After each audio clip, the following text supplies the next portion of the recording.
Everyone, आप लोगों का स्वागत है मेरे एक और वीडियो में। आज का जो टॉपिक होने वाला है वो होने वाला है एनसीईआरटी का सेट नंबर 8, जिसमें हम सब देखेंगे क्वेश्चन नंबर 71 से लेकर के 80 तक। चलिए वीडियो की शुरुआत करते हैं, पर इससे पहले अगर हमारे चैनल को सब्सक्राइब नहीं किया है तो चैनल को सब्सक्राइब कर लेंगे और एक लाइक कर लेंगे। चलिए क्वेश्चन नंबर 71 से देखते हैं। 70 तक हम सब देख चुके हैं। 71 है, नाशपाती, सहतूत, सेब यह किस तरह के फल के उदाहरण हैं? तो इसका आंसर हो जाएगा औसत्य फल या आभासी फल। अब ये औसत्य फल या आभासी फल होता क्या है एक्चुअल में? तो जब फल अंडाशय के अतिरिक्त उसके अन्य भाग जैसे पुष्पासन तथा बाह्य दलपुंज आदि से विकसित होता है, इसे औसत्य फल कहा जाता है। सिंपल सा बात है, वैसा फल जिसमें अंडाशय और पुष्प यानी बहुत सारा फल जो है फूल से बनता है और बाह्य दलपुंज से बनता है, तो जब ये तीन चीज आ जाता है तो ये औसत फल है। औसत फल के उदाहरण काफी बार एग्जाम में पूछे गए हैं, जिसमें नाशपाती, सहतूत, सेब आता है। अब ये जो है ये तो हो गया औसत फल। इसके अलावा सत्य फल भी होता है। सत्य फल क्या होता है? जब फल केवल अंडाशय से विकसित होता है उसे सत्य फल कहा जाता है, जैसे आम। अब क्या है, एक और फल है, उसको भी हम सब समझते हैं। कुछ पौधे में निषेचन क्रिया ना होने पर भी अंडाशय फल में बदल जाता है, ऐसे फलों को अनिषेक फलनी फल कहते हैं, या ये फल बीज रहित होते हैं, यानी इसमें बीज नहीं होता है, तो ये भी याद रखेंगे। वैसे इसके उदाहरण समझते हैं तो नींबू और संतरा इसके उदाहरण है। तो दो तीन बात आप समझ गए होंगे। जिस फल में अंडाशय, पुष्पासन तथा बाह्य दलपुंज शामिल होकर वो विकसित होता है उसको औसत फल बोलते हैं। उदाहरण बिल्कुल याद रखेंगे, नाशपाती, सहतूत या सेब। इसके अलावा जो केवल अंडाशय से विकसित होता है उसे सतफल कहा जाता है, और कुछ पौधे निषेचन क्रिया न होने के बावजूद वह अंडाशय फल में बदल जाता है तो उसको क्या बोलते हैं? अनिषेक फलनी। इसके उदाहरण है संतरा और नींबू। बस इतना आपको याद रखना है। चलिए अगले क्वेश्चन की ओर बढ़ते हैं। 72 नंबर क्वेश्चन है, 70 किलोग्राम के मनुष्य के शरीर में औसतन कितना लीटर खून होता है, यानी ब्लड होता है। ब्लड को ही रुधिर बोलते हैं, तो आंसर हो जाएगा 5 से 6 लीटर। अब ब्लड के बारे में जानते हैं। आज पूरी तरीके से ब्लड के बारे में आप समझेंगे। ब्लड एक सरल संयोजी उत्तक है। इसकी उत्पत्ति भ्रूण के मध्य जन स्तर से होती है। यह शरीर के भार का लगभग 7 से 8% होता है, ये याद रखेंगे। ब्लड जो बनता है वो उसके दो प्रमुख घटक हैं, एक है प्लाज्मा और दूसरा है रुधिर कणिकाएं या रुधिराणु। प्लाज्मा और रुधिर कणिकाएं या रुधिराणु। अब देखते हैं प्लाज्मा एक्चुअल में है क्या। तो ये खून का लगभग 55% भाग बनता है, यानी शरीर का ब्लड में 55% भाग है प्लाज्मा। अब इस 55% में जिसमें 90% जल है, यानी प्लाज्मा में 90% जल है और 10% जटिल कार्बनिक तथा अकार्बनिक पदार्थ होता है, और यह निर्जीव भाग है। ये बस याद रखेंगे। प्लाज्मा शरीर में जो खून है वो कितना है? 7 से 8 लीटर, यानी 7 से 8%। उसमें से प्लाज्मा है 55% और 55% प्लाज्मा में 90% जल है और 10% जटिल कार्बनिक तथा अकार्बनिक पदार्थ। दूसरा है रुधिर कणिकाएं। यह खून का लगभग 45% होता है और यह 3 प्रकार का होता है। आइए देखते हैं कौन कौन सा। ये देखते हैं रुधिर कणिकाएं कौन कौन सी है। तो पहला है लाल रुधिर कणिकाएं, इसको बोलते हैं रेड ब्लड कोरोपल्सेस, इसको आरबीसी भी बोला जाता है। दूसरा है श्वेत यानी व्हाइट वाला, श्वेत रुधिर कणिकाएं या ल्यूकोसाइट्स, व्हाइट ब्लड सेल्स इसको बोल सकते हैं आप। तीसरा है रुधिर प्लेटलेट्स या थ्राम्बोसाइट्स। देखते हैं आप, प्लेटलेट्स घट जाता है, अगर आप ज़्यादा नहीं चलेंगे तो प्लेटलेट्स आपका घट जाएगा। तो ये 3 होते हैं, ये 3 का नाम आपको याद रखना है।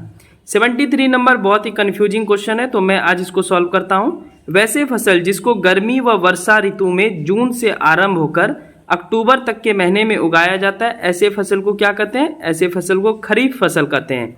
यानी अभी जो मंथ चल रहा है वो अक्टूबर चल रहा है। अभी आप देखेंगे खेत में खरीफ फसल लगा हुआ है, जैसे कि धान। तो एग्जाम्पल के थ्रू समझते हैं। धान होता है, सोयाबीन, अरहर का दाल होता है, मक्का, कपास, अभी भी भुट्टा लगा हुआ है उसी को मक्का बोलते हैं, कपास, चना और मूंगफली। ये किसके एग्जाम्पल हैं? खरीफ फसल के। तो खरीफ फसल उगाए जाते हैं जून से अक्टूबर तक। अब रबी फसल को भी समझ लेते हैं। तो रबी फसल को शुष्क तथा शीत ऋतु में नवंबर से अप्रैल तक के महीने में उगाया जाता है, जैसे गेहूं, चना, मटर, सरसों, अलसी इत्यादि। यानी खरीफ फसल उगाया जाता है कब? खरीफ फसल उगाया जाता है जून से अक्टूबर तक। रबी फसल उगाया जाता है नवंबर से लेकर के आपका वापस से अप्रैल और अप्रैल तक। ठीक है, तो बस इतना याद रखना है। खरीफ फसल जून से अक्टूबर, रबी फसल अप्रैल तक उगाया जाता है, नवंबर से। एग्जाम्पल आप याद रखेंगे क्योंकि ऐसा बहुत बार एग्जाम में पूछता है कि गेहूं कैसा फसल है, खरीफ फसल या रबी फसल, तो रबी फसल है। बस इतना याद रखना है, इसका कन्फ्यूजन दूर हो चुका होगा आई होप। बढ़ते हैं नेक्स्ट क्वेश्चन की ओर। नेक्स्ट क्वेश्चन है 74 नंबर। किसे कोशिका का शक्ति गृह या बिजली घर कहते हैं? Power house of the cell. तो इसका आंसर हो जाएगा माइटोकॉन्ड्रिया। बगल में आप फोटो भी देख रहे हैं। चलिए मैं आपको इसके बारे में थोड़ा बता देता हूं क्योंकि इसमें से क्वेश्चन बनते हैं। इलेक्ट्रॉन परिवहन तंत्र द्वारा एडिनोसिन ट्राइफॉस्फेट, इसको एटीपी बोलते हैं। तो एटीपी का फुल फॉर्म जिस बच्चे को जानना है वो देख लें। एडिनोसिन ट्राइफॉस्फेट ये फुल फॉर्म है, का उत्पादन करता है, इस कारण इसे बिजली घर कहा जाता है। तो हल्के एग्जाम में तो डायरेक्ट पूछ लेगा कि power house of the cell यानी कोशिका का बिजली घर क्या है, तो आप क्या टिक करेंगे? माइटोकॉन्ड्रिया। बीपीएससी जैसे एग्जाम में 3-4 पॉइंट देकर के बताएगा कि निम्नलिखित में से बताइए कि माइटोकॉन्ड्रिया के संबंध में कौन गलत है। तो आपको ये सारे फैक्ट्स याद रखने हैं। अब देखा, इतने होने के बाद एटीपी का उत्पादन करता है, इसे बिजली घर कहा जाता है। दूसरा पॉइंट देखिए, यह एक अर्ध स्वायत्त कोशिकांग है। इसमें 70S राइबोसोम, ये याद रखेंगे, 70S राइबोसोम, डीएनए एवं स्व संश्लेषित प्रोटीन पाए जाते हैं। यह एक दोहरी झिल्ली युक्त कोशिकांग है जिसमें बाहरी झिल्ली छिद्रित तथा आंतरिक झिल्ली वलित होती है और ये दोनों निर्माण करता है। इसे क्या कहते हैं? क्रिस्टी। फोटो आप देख पा रहे हैं, बगल में आप समझ लें। तो ये है कुछ माइटोकॉन्ड्रिया के बारे में। इतना आपको याद रहना चाहिए कि माइटोकॉन्ड्रिया में ऊर्जा परिवहन होता है, किसके कारण होता है? तो इलेक्ट्रॉन परिवहन तंत्र द्वारा। इसमें 70S राइबोसोम पाया जाता है, डीएनए पाया जाता है, स्वसंश्लेषित प्रोटीन है और क्रिस्टी भी माइटोकॉन्ड्रिया में पाया जाता है। बस इतना आपको याद रखना है। चलिए बढ़ते हैं अगले क्वेश्चन की ओर। 25 नंबर क्वेश्चन देखते हैं।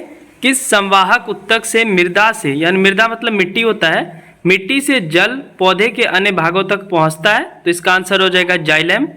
इसमें जल का एक दिशीय परिवहन होता है, मतलब जल एक दिशा में ऊपर जाते रहता है। आप कभी गौर किए होंगे, कोई पौधा अगर मुरझाया हुआ है, कोई प्लांट मुरझाया हुआ है, तो अगर आप जड़ में पानी देंगे तो ये फिर से थोड़ी देर बाद वो वापस से हरा भरा नजर आने लगेगा। इसका कारण है कि जाइलम उसके नीचे यानी रूट से लेकर के ऊपर तक, तना से होते हुए ऊपर तक पानी को पहुंचा दिया, जिससे कि आपका जो पौधा है वो वापस से सही हो गया, वापस से ताजा हो गया। अब देखते हैं कि जाइलम कितना प्रकार का होता है। तो जाइलम 4 प्रकार की कोशिकाओं से मिलकर बना है, जो आपके नीचे है। पहला नंबर है वाहिनिकाएं। यह क्या करता है? यह जल संवहन के साथ साथ पादपों को दृढ़ता प्रदान करता है, मतलब मजबूती प्रदान करता है। दूसरा है वहिकाएं। यह जल एवं खनिज लवणों का संवहन करता है, जल और खनिज को पहुंचाता है, उसके लवणों को पहुंचाता है। तीसरा इंपॉर्टेंट है जाइलम मृदु तक। यह जीवित कोशिकाएं हैं जो मृदु तक के समान ही होती है। यह कोशिकाएं सकरा मतलब सुगर होता है, तेल आदि पदार्थों को संचयित करती है। तो जाइलम मृदु तक क्या कार्य करता है? सुगर, तेल आदि पदार्थों को संचयित करती है। चौथा है जाइलम तंतु। यह कोशिका लंबी होती है, यह पादपों को सहारा और दृढ़ता प्रदान करती है, यानी पौधे को सहारा प्रदान करती है। कौन? जाइलम तंतु। ये पौधे को सीधा रहने में मदद करती है और थोड़ा सा मजबूती प्रदान करती है। तो आपसे अगर पूछ ले कि जड़ में तो पानी डालते हैं लेकिन वो ऊपर तक कैसे पहुंचता है, तो जाइलम के कारण पहुंचता है। जाइलम किससे बना है? तो ये 4 कोशिकाओं से बना है, इसको आप याद कर लेंगे। बढ़ते हैं नेक्स्ट। ये जाइलम के बाद अब जाइलम के भाई को देखते हैं। 76 है कौन संवाहक उत्तक जो पत्तियों में निर्मित भोजन को पौधे के अन्य भागों तक पहुंचाता है? तो इसका आंसर हो जाएगा फ्लोएम। अब वो तो एक दिशीय परिवहन करता है, लेकिन फ्लोएम जो है यह द्विदिशीय परिवहन होता है। फ्लोएम भी 4 प्रकार की कोशिकाओं से मिलकर बना है। आइए देखते हैं इसके भी कोशिकाओं को। पहला है चालिनी नलिकाएं। इन्हें चालिनी पट्टिकाएं भी कहती हैं। इनमें भोजन पदार्थ का घुलित अवस्था में हस्तांतरण होता है, मतलब एक दूसरे के जगह पहुंचाया जाता है घुलित अवस्था में। दूसरा है सहकोशिकाएं। केवल आवृत्ति बीजी पादपों के फ्लोएम में सहकोशिकाएं पाई जाती है, ये याद रखेंगे। तीसरा है फ्लोएम मृदुतक। यह भोजन का संचय करती है, ये इंपॉर्टेंट है, पूछ देगा फ्लोएम मृदुतक क्या काम करता है, तो भोजन का संचय कौन करता है? फ्लोएम मृदुतक। और चौथा है फ्लोएम रेसे। यह क्या करता है? ये यांत्रिक शक्ति और दृढ़ता प्रदान करता है, वही है पौधे को मजबूती प्रदान करता है। तो जाइलम की अगर बात करें तो वो जल को पहुंचाता है, जौ से जाइलम, जौ से जल। फ्लोएम अनाज को पहुंचाता है। अनाज मतलब जो पौधे प्रकाश संश्लेषण क्रिया के द्वारा सूर्य से लेते हैं। ये नहीं कि हम चावल दाल सब्जी का बात कर रहे हैं, ऐसा नहीं है। मैं ये बताना चाह रहा हूँ कि पौधे जो भोजन बनाते हैं वो प्रकाश संश्लेषण विधि से बनाते हैं। तो वो विधि से जो बनाते हैं उसको कौन पहुंचाता है पौधे के अन्य भागों तक, उसका नाम है फ्लोएम। ये याद रखेंगे, काफी बार प्रश्न आया है। 27 नंबर क्वेश्चन है, चावल, आलू, गन्ना, चुकंदर आदि में प्रचुर मात्रा में क्या पाया जाता है? तो इसका आंसर हो जाएगा कार्बोहाइड्रेट। आइए कार्बोहाइड्रेट को समझते हैं। कार्बोहाइड्रेट 3 चीज से मिलकर बना है, कार्बन, हाइड्रोजन तथा ऑक्सीजन, जिसका अनुपात प्रायः क्रमशः 1:2:1 के अनुपात में होता है। यानी कार्बन का 1 अणु, हाइड्रोजन का 2 अणु और ऑक्सीजन का 1 अणु मिलकर कार्बोहाइड्रेट बनाता है। अब बहुत बार एग्जाम में पता है क्या पूछ दिया था, यूपीपीसीएस जैसे एग्जाम में पूछा था कि ग्लूकोज किसके उदाहरण है? तो ग्लूकोज कार्बोहाइड्रेट के उदाहरण है। किसी को लगेगा नहीं कि ग्लूकोज में क्या पाया जाएगा, कैसे पाया जा सकता है कार्बोहाइड्रेट। तो कार्बोहाइड्रेट शकरा, शकरा मतलब हमेशा याद रखेंगे शुगर होता है।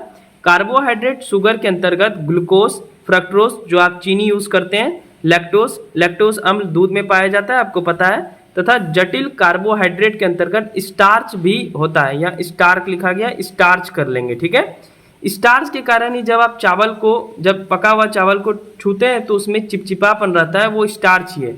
आलू को जब आप उबालेंगे, उसको टच करेंगे, उसमें चिपचिपापन रहता है, वो स्टार्च ही है। ये याद रखेंगे। तो कार्बोहाइड्रेट का एग्जाम्पल क्या क्या हो गया? Glucose, fructose, lactose. लैक्टोज आप जान गए दूध में पाया जाता है, लैक्टिक अम्ल। इसके अलावा स्टार्च। अब ग्लूकोज कार्बोहाइड्रेट का एक उदाहरण है। इसे कोशिकीय ईंधन भी कहते हैं क्योंकि यह तुरंत ऊर्जा प्रदान करता है। आपको पता है कोई गर्मी से आता है धूप में तो उसको ग्लूकोज पानी दिया जाता है ताकि उसको ऊर्जा वापस से तुरंत मिल जाए। यह पादप कोशिका भित्ति, काइटिन के बाह्य कंकाल और भोजन संचय आदि में प्रयुक्त होता है। बस इतना याद रखना है। कार्बोहाइड्रेट के बारे में इतना प्रश्न पूछा जाता है। तो चावल, आलू, गन्ना, चुकंदर में कार्बोहाइड्रेट होता है, तो इसका कम थोड़ा यूज करें। चलिए बढ़ते हैं अगले क्वेश्चन की ओर। अच्छी लग रही हो तो चैनल को आप सब सब्सक्राइब जरूर कर लें और एक लाइक जरूर बजा दें, अच्छा लगता है। 78 है, इंसुलिन, वैसोप्रेसिन, यह क्या है? इसका आंसर हो जाएगा प्रोटीन। अब प्रोटीन के बारे में जान लेते हैं। प्रोटीन जीवित जीवन के शरीर का लगभग 14% भाग बनाते हैं। यह कार्बन, हाइड्रोजन, ऑक्सीजन तथा नाइट्रोजन के संयोग से बनता है। प्रोटीन की संयोजक इकाई अमीनो अम्ल होती है। यह अमीनो अम्ल के बहुलक हैं। प्रोटीन की कमी से बच्चों में कौन सी बीमारी होती है? तो क्वाशियोर तथा मेरेस्मस रोग होता है, ये याद रखेंगे। अब प्रोटीन एक्चुअल में शरीर में क्या काम करता है, मतलब क्यों इसकी आवश्यकता है? तो यह पौधे तथा जंतुओं में एंजाइम के रूप में कार्य करता है। यह शरीर की वृद्धि व नई कोशिकाओं के निर्माण में सहायक है। यह बाल, मांसपेशियां तथा के प्रमुख घटक हैं। बस इतना याद रखना है आपको प्रोटीन के बारे में। बढ़ते हैं अगले क्वेश्चन की ओर। 79 है, केचुआ किससे सांस लेता है? तो इसका आंसर हो जाएगा त्वचा। अब कुछ मैं लिस्ट बना दिया हूं क्योंकि इससे प्रश्न बनते हैं, तो आप एक बार देख लेंगे। फर्स्ट नंबर है फेफड़ा। तो फेफड़ा से कौन कौन सांस लेता है? मानव, मेढक, पक्षी, छिपकली, पशु इत्यादि। दूसरा है क्लोम, जिसको गिल्स बोलते हैं, तो इससे सांस लेता है मेढक का लार्वा, मछली एवं प्रॉन्स। तीसरा है श्वसन नाल, ये कीट या कॉकरोच द्वारा इससे सांस लिया जाता है और कॉकरोच का ब्लड जो होता है वो व्हाइट होता है। चौथा है सामान्य शरीर सहत, ये इससे कौन लेता है सांस? अमीबा, स्पंज एवं हाइड्रा। पांचवा है पुस्त फेफड़े यानी ब्लॉक लंग्स, मकड़ी एवं बिच्छू इससे सांस लेता है। 6 मुख गुहिका, ब्यूकल कैविटी, इससे मेढक सांस लेता है। और 7वां है पुस्त कालोम, बुक गिली, इससे कौन सांस लेता है? लिमूलस, लिमूलस सांस लेता है इससे। चलिए आखिरी क्वेश्चन देखते हैं, सेट नंबर 8 का। क्वेश्चन नंबर 80 की ओर बढ़ते हैं। क्वेश्चन नंबर 80 है, वसा में घुलने वाला विटामिन कौन कौन सा है? तो आप क्या आंसर हो जाएंगे? विटामिन ए, डी, ई और के।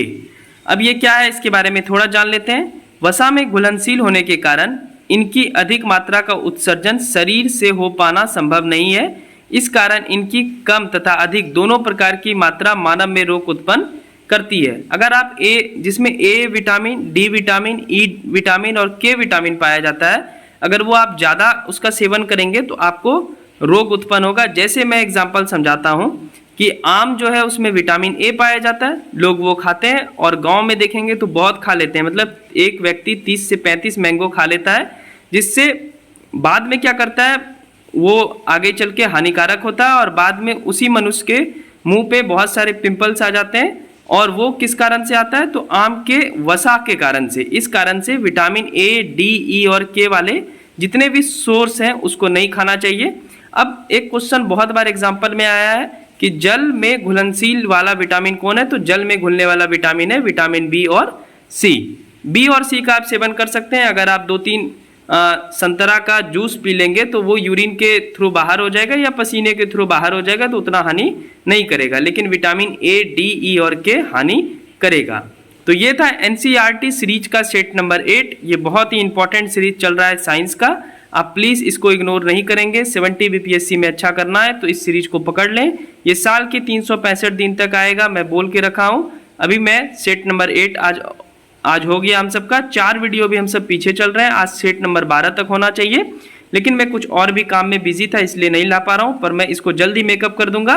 तो प्लीज़ वीडियो अच्छी लगी हो तो चैनल को सब्सक्राइब कर लेंगे, क्योंकि सब्सक्राइब करेंगे तो आपको नोटिफिकेशन सही टाइम पे मिलेगा और आप वीडियो देख करके आसानी से पढ़ पाएंगे। इसका पीडीएफ लेना हो तो टेलीग्राम चैनल का लिंक मैं डिस्क्रिप्शन में दे दूंगा, आप वहाँ से ज्वाइन करके फ्री ऑफ कॉस्ट आराम से पीडीएफ डाउनलोड कर पाएंगे और उसका हार्ड कॉपी निकाल के आप याद कर पाएंगे। चलिए जल्दी मिलते हैं नेक्स्ट वीडियो में, तब तक के लिए thank you so much, bye bye and take care.